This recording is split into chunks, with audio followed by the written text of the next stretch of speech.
Yes,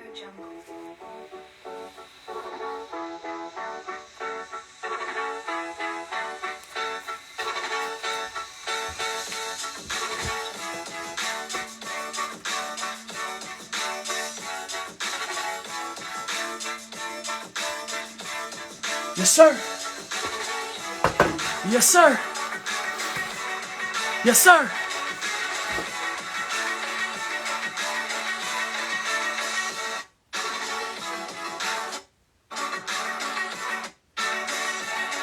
What up?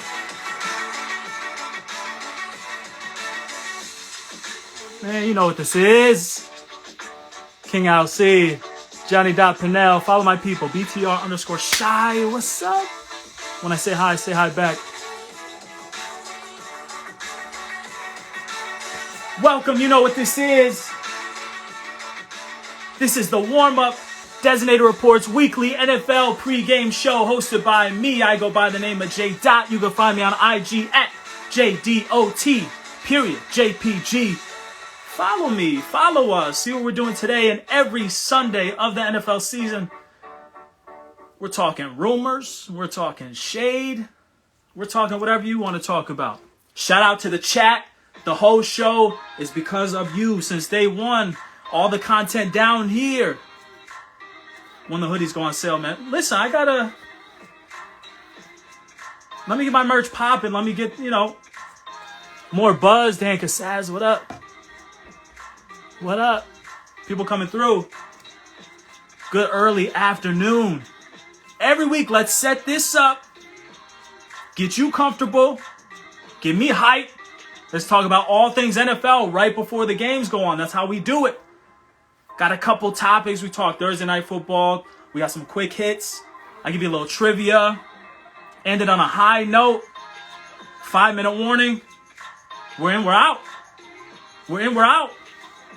Dan Cassaz, I feel you. I've been hearing a lot from a lot of people lately. Half hour is just not enough for the show, and I take that to heart. I appreciate that. Hoodie brought to you by me. Legs brought to you by Peloton. Shorts, it is still the season of shorts. Shout out to 510, held me down with these Timberwolf joints. Beard brought to you by my mom's side of the family. A little red hair in here brought to you by my Irish roots. Let's get into it, please.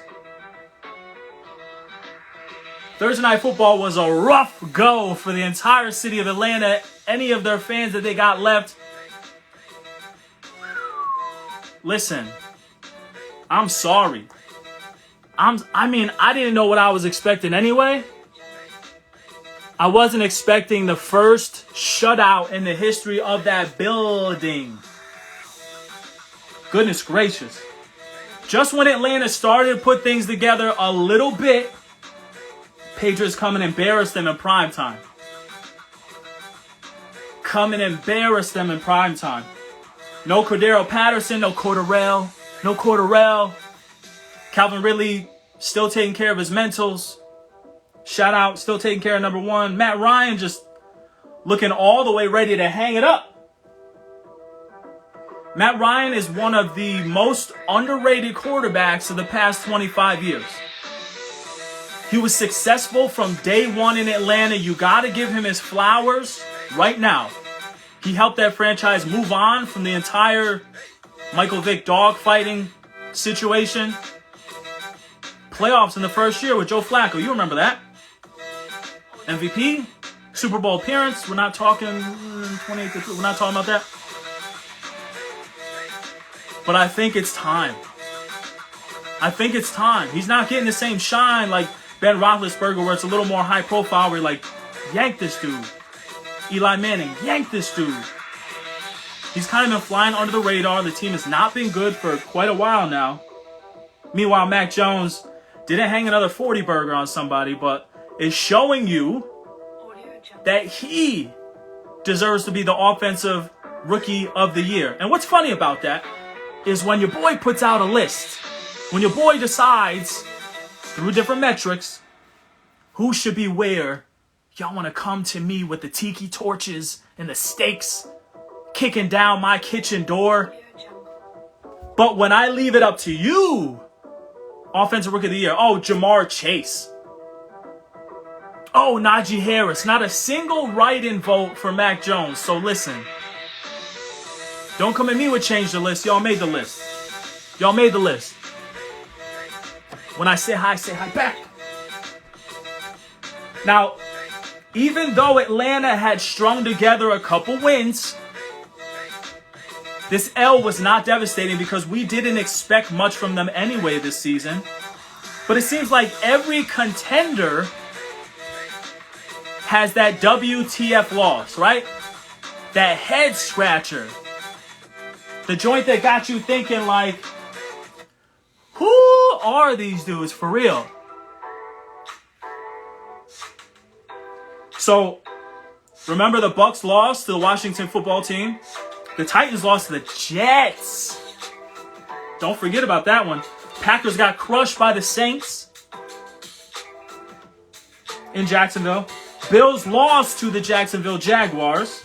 The Rams got beat up by San Francisco. The Cardinals got messed up by the Panthers. And the Ravens lost to the Finns. Also Thursday Night Football. Every team's got that. Every contender has got that WTF loss. Now here's where it matters in the public consciousness is when is that loss? When did the Packers have that loss? Week 1. And since then, been doing great things like the other contenders, but they did it week 1. So since then, they seem like this powerhouse. And we forget the ugliness. Whereas the Rams, the Bucs, that stuff was very recent. So now, right now, we're talking about, man, they need to get it together. Man, they've been tricking us all along. The overreaction is very recent. But as time goes on, we're not even talking about the Ravens. That 24-hour NFL news cycle. You got games on 3 days of the week.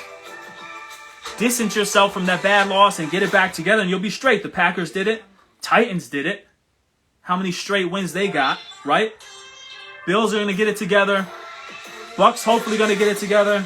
Cardinals hopefully going to get it together. And the Rams got it. I mean, come on. So, speaking of Tampa Bay, did anybody hear about this Antonio Brown fake vaccination card allegation? Time for quick ones. Quick ones. I'll try to keep it brief. So, selling or owning a fake vaccination card is a crime. It's like this is a real crime. This is a big deal. But unlike assaulting women and drunk driving, this is a crime that the NFL really cares about. So AB is in some hot water here. His live-in chef has text messages from AB's girlfriend asking, could you get like a fake Johnson & Johnson Vax card? And he'll throw you $500. He'll throw you $500 for this fake card. Now, here's where it gets a little dicey for me. The chef didn't say he got that card for him. And the chef didn't say he saw the card that he obtained from, different means. He just said that the girlfriend had asked for it. So that's all I know right now. If you know something else, hit me up in the chat. And let's make it clear. Antonio Brown's track record,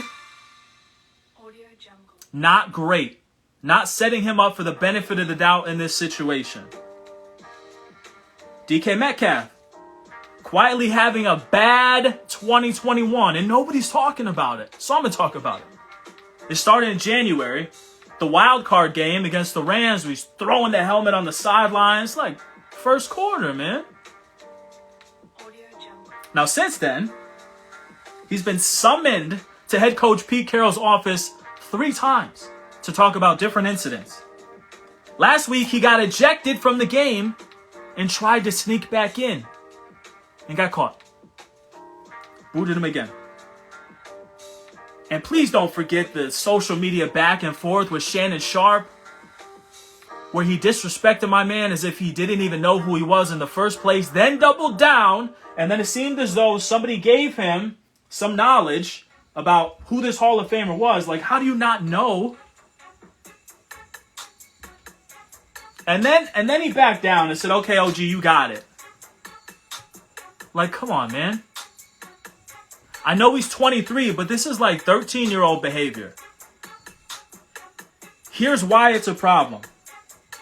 The team was without its starting quarterback for a stretch of time.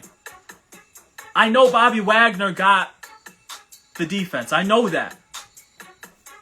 I know there's older guys on the team, but like, you are a franchise cornerstone. So if Russ is out, it's on you.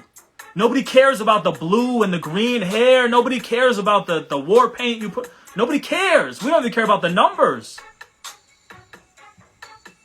When the chips are down and your guys are out, you got to step up and be a leader. And you can't do that by being ejected. You can't do that by pushing around Marshawn Lattimore. You can't be sneaking back into a game that you got ejected. You shouldn't have been ejected in the first place for. Step up, DK. Step up. Last quick one. Robert. King LC real quick in the chat. Thank you, Jay, for keeping the energy mainstream media refused to keep. They destroy OBJ if this was him. Speaking of merch, I'm going to get my man King LC something that said, if OBJ did it, ... But if it was OBJ... I'm just calling it how I see it with DK, and I keep it real with everybody. Facts, no feelings. Big feelings for my man Robert Saleh. He's not doing too great since taking over for the New York Jets. And Rex Ryan, former head coach of the New York Jets, did not mince words talking about the defensive performance of the team and ended it with, don't ever compare me to this guy. Saleh's butthurt, talking about, I'm not surprised he said that. Rex always got something to say. He knows where I am. He can come see me. What? He knows where I am. He can come see me. Bobby, chill, bro.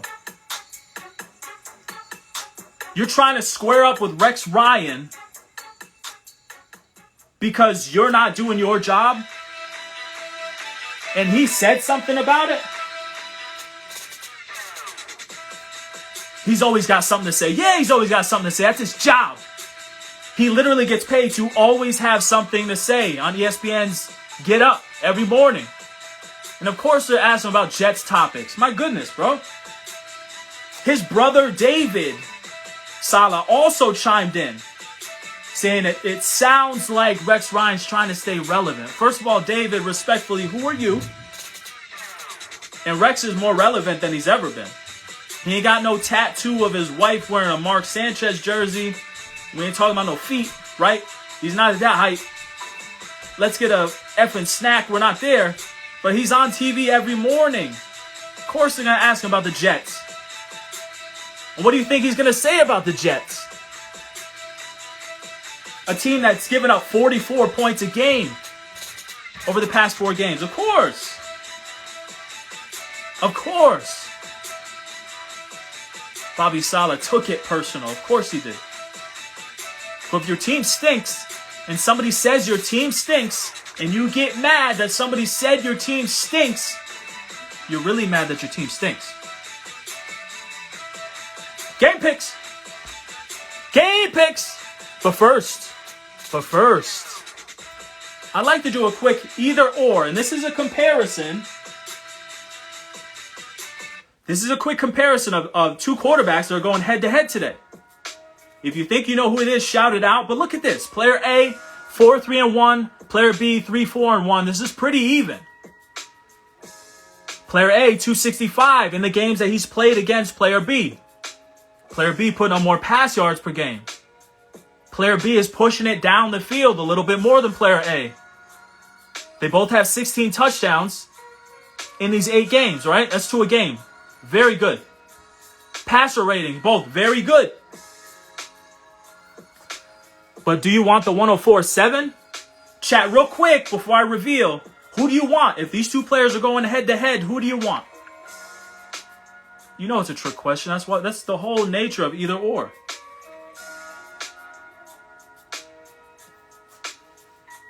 You already know who. You already know that the numbers look a little bit better for somebody, but it's probably not who you want. Not as close as you thought it was. Not as close as you thought it was. Now that you know who it is. You probably thought Rodgers dominated Kirk Cousins. And now that you see it, you're probably like, oh, Cousins probably has more passing yards because he's playing from behind. He's won 3 of those 8 games. He's probably pushing it down the field because they're playing catch-up. I mean, he's got a better passer rating. So he's making it happen. They're not winning those games, but a lot better than I thought. Just something I want to share with you. Just something I want to share with you. Minnesota, Skull. Shout out to Chef Curry with the cuts. Minnesota, much better than their record. Picks. Especially because Minnesota's losses, all of them, have been by 7 points or less. All of them. But they won't win today, even at home. Moving on. Saints over the Eagles in Philly. The knock on the Eagles was that, not that they couldn't run it, but that they wouldn't. Miles Sanders is back. You can't run the ball on the Saints, so that's not happening. If Philly wants this one, it's on Jalen Hurts. I don't know. I don't think he's there yet. Dolphins over the Jets. Everybody's talking about Myles Gaskin's going off today against the Jets. It's just a given. Myles Gaskin is not that good. Jets' rush defense is not the worst in the league. I'm confused by it. I'm buying in, though. I got Gaskin as my as my flex today, so I bought in. It's that inconsistency under center for the Jets, though. Mike White out. Zach been out. Joe Flacco gets a shot today. Panthers over the Washington football team. Washington took down the defending champs last week, but I don't know, man. Cam got some juice. He got some confidence. But you can't be mediocre if you're Cam Newton because this team is looking for a savior right now. And you're playing against the guy, the head coach, and Ron Rivera, who didn't want you in Carolina anymore. And then when he went to a different team and you were looking for a new team, he didn't want you. He went and got your backup.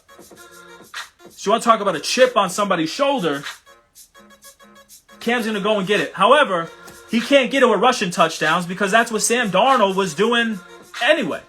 That's what Cam did with New England. So let's see him sling the rock a little bit. Bills over the Colts. The Colts are 6th in rushing, and Jonathan Taylor is the best running back in the league right now, today, active. Don't get mad. Hear what I said. But I like the Bills at home because you can't run on them and you can't pass on them. Tops in the league. I'm going with the defense all day. Browns over the Lions because, it's the Lions. They did get that tie. Still haven't won anything. Niners put a hurting on the Rams last week, and they'll go to Jacksonville and do the same to the Jags today. I had an Urban Meyer joke this week, but I forgot it. I can't quite put my finger on it. Moving on.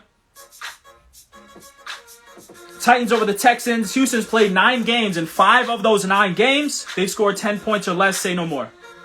Ravens over the Bears, even without Lamar Jackson, who's been ruled out due to an illness. Here's why. Matt Nagy has never won after the bye week as a head coach. And Justin Fields has given the ball. He's playing better football, but he's given the ball away at a higher clip. 8 giveaways in the last 4 games. Bengals and Vegas should be really good. Both teams 5-4. I think the Raiders got this one, but it's got to be because they use Darren Waller more. If they want to be anything this season, you got to get this guy involved. He's the best player on your offense, isn't he? Cardinals over the Seahawks in Seattle. This might be the only time I've confidently picked against Seattle at home in the history of the show. But the Cardinals are scoring 30-plus in every road game. Give me that. Sunday Night Football, Chargers over Pittsburgh. Justin Herbert has cooled off crazy after being an MVP candidate preseason. I love Najee Harris, but heads up, that rookie wall is approaching. Monday Night Football, Bucks over the Giants with no certainty. They almost lost to the same Giants last year, also on Monday Night Football. I can see the Giants hanging around long enough because the Bucks suddenly can't stop the run, and they have not been able to stop the pass all season with those injuries. But I still got Tampa, and we'll see how that goes. I had skipped KC and Dallas because I like to go chronological, but man, Mahomes, Kelsey, Tyreek Hill, Dak, Zeke, CeeDee Lamb. What's Dallas done? Hasn't allowed a 300-yard passer since week 4. They had a terrible pass defense last season. Look at them now. I'm hoping for a shootout. I want the Cowboys. I want Dak to get some respect on his name with a C and a K. I just don't see it because Kansas City's real right now, quietly. We were so disappointed, but think about it. If they win, the Chiefs, both teams are with 7 wins. We're talking about Dallas here and KC here, but they both might have 7 wins after this game. I'm going to hold my trivia for next week. Sorry to Dan Cassaz and everybody who loves the trivia, but the time is running low here. And I want to get to that 5-minute warning. Please get your pizza situated. Also, please get your wings situated and get your keto zucchini chips situated. Everybody deserves to eat today, baby. Make those last-minute changes to your fantasy lineup. And don't forget to submit your picks to the Designated Report Weekly Pick'em. If you pick more winners than we do, you win a prize. Shout out to everybody here. I appreciate the love. This one went by quick, didn't it? Yesterday was the Trans Day of Remembrance, but also don't forget that November is Men's Health Awareness Month. This one's very simple. Not as deep, not as dark, not as serious as the other ones. Meditate. If you've never done it before, don't be above it. If you didn't like it the first time, try it again. Try mindfulness. Mindfulness is positively being in the moment. Not worrying about what happened before. Not worrying about what's ahead. Stay here. Stay within yourself. And focus on the here and now. Things will get better. Things will clear up. You can do it at any time. You can do it at the desk, at work. You can do it at the car, but keep your mind on the road and your eyes open. But you're capable. You just have to clear the clutter out of your head. I sat down at a restaurant and they're like, have a good dinner. Thanks, you too. And it haunted me. Got to get over that. Big things popping, a lot of stress ahead. Got to get over that. I got to be right here, right now with you like I am. I'm mindful, I'm positive, and I'm happy. And to the men out there, this month and every month, you deserve to be as well. Be great tomorrow. Be lazy today. Love to everyone. This was the warm-up. I'll catch you next Sunday and every Sunday of the NFL season. Turn on NFL football and do your thing. Peace.